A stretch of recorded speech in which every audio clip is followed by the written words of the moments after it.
Hello and welcome to day 26 of the Musical Diaries, tracking my journey to become a grade 7 classical guitarist and a decent improviser as well.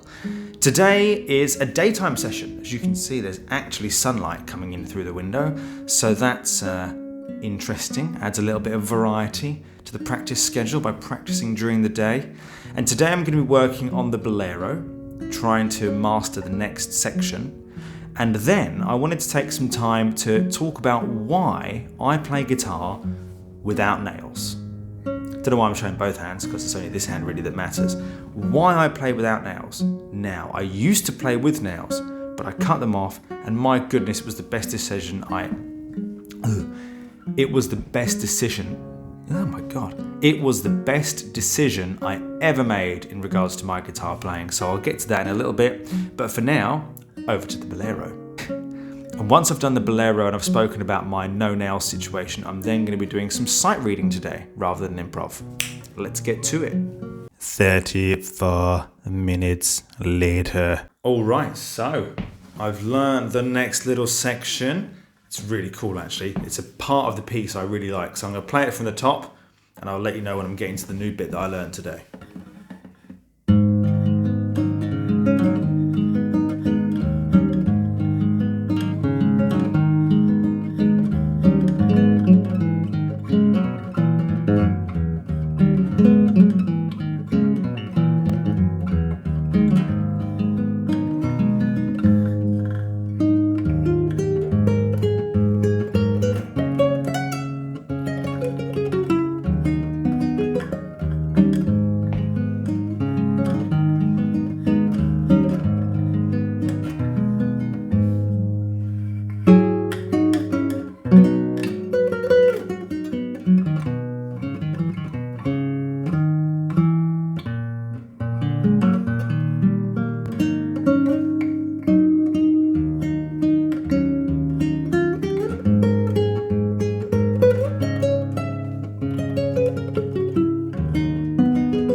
Okay, this is new today.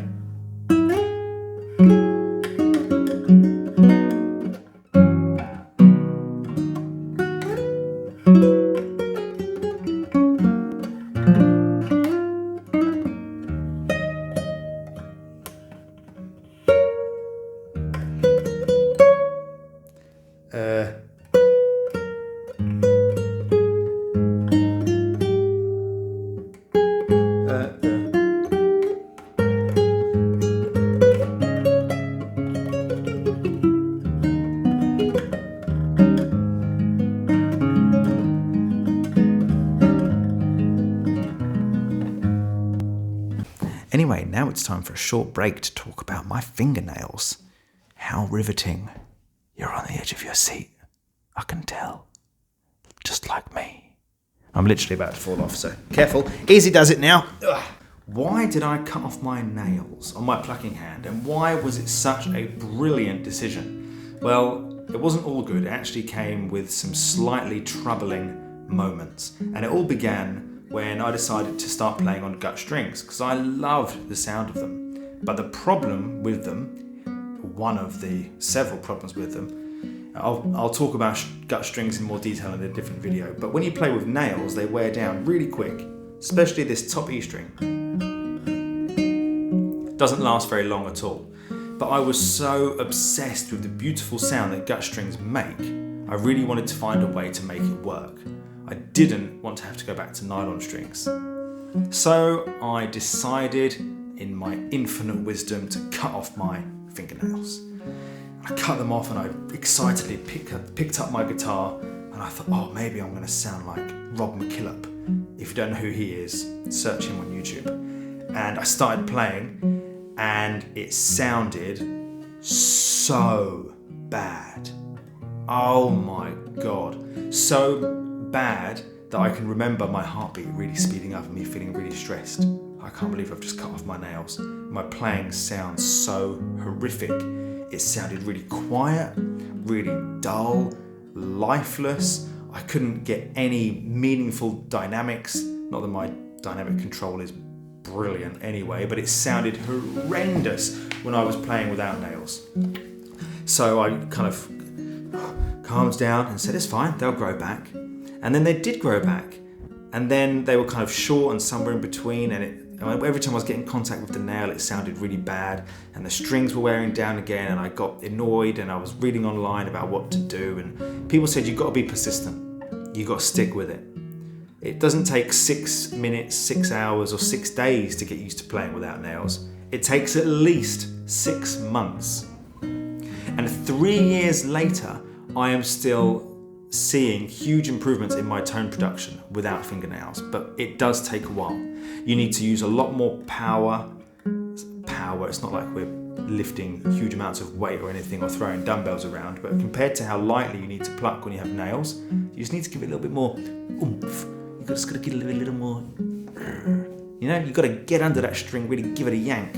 And it takes a while to get used to that. You have to hold your hand in a slightly different position, and you have to aim for a different sound, because it is just a different way of playing.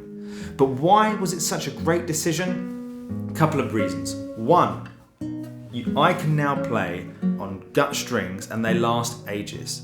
And I strongly believe that they sound far superior to me than any other string. Nylon strings, carbon strings, I've tried quite a few different varieties, and to my ear, gut strings just are completely unparalleled.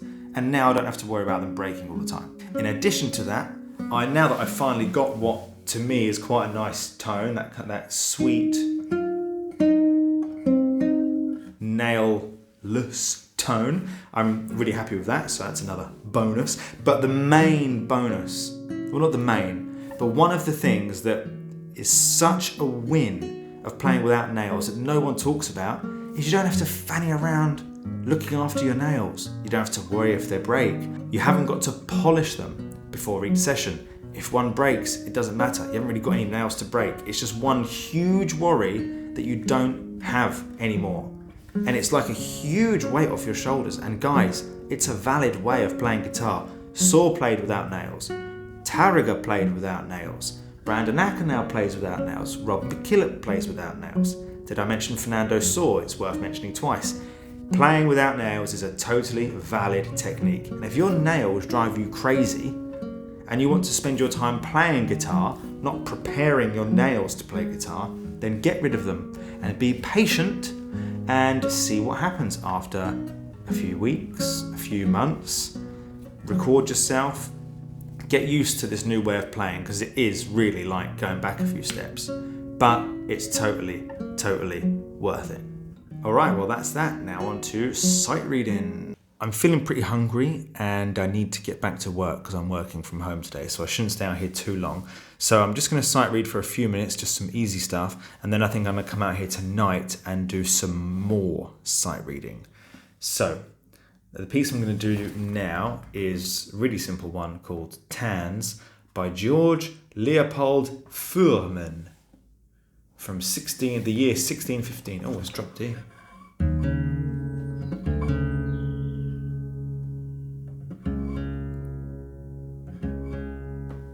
Okay, let's check this one out then.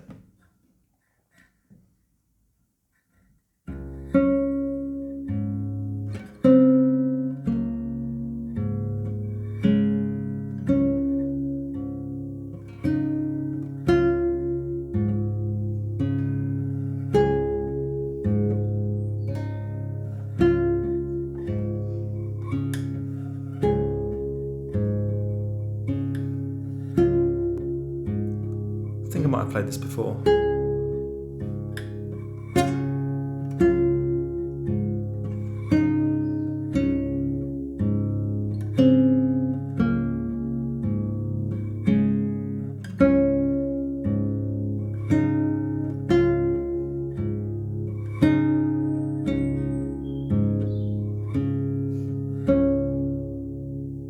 Ooh, it's pretty though. I like that. I liked it so much that I'm going to play it again. A few moments later. And anyone who's been watching my channel since the beginning has maybe a couple of you, know how much I love sight reading simple music, and that is why. That was the way that made my whole body tingle when I played it was just great, because it's just so exciting playing new music that you've never played before. That was bloody brilliant. Oh man. And now I just want to carry on sight reading, but I really need to eat and get back to work. So I'll pop back out here later tonight and I'll see you then. 6 hours later, roughly. Hey guys, and welcome to the evening sesh, sight reading number 2, part 2. So I'm going to alternate it between an easy piece, just for fun, and a more challenging piece. I'm not going to record the whole thing because that would be quite a long chunk of content, and I don't think it'd be very interesting for you guys when I'm looking at the more challenging pieces like this. Obviously, you're not going to want to watch that. So I'm going to fast forward this and maybe just stop to show you some of the nice highlights, and then I'll sign off and say goodbye at the end. Actually, do you know what? At the end, I'm going to play you one nice simple piece that I've sight read during the sight reading session, just as a sign off. All right, stopwatch on. Let's go. 20 minutes later. Okay, I found a nice piece I want to sight read for you, which I've just played through once. There's a couple of tricky bits, so it's not going to be perfect even second time through. But alas, I hope you enjoy.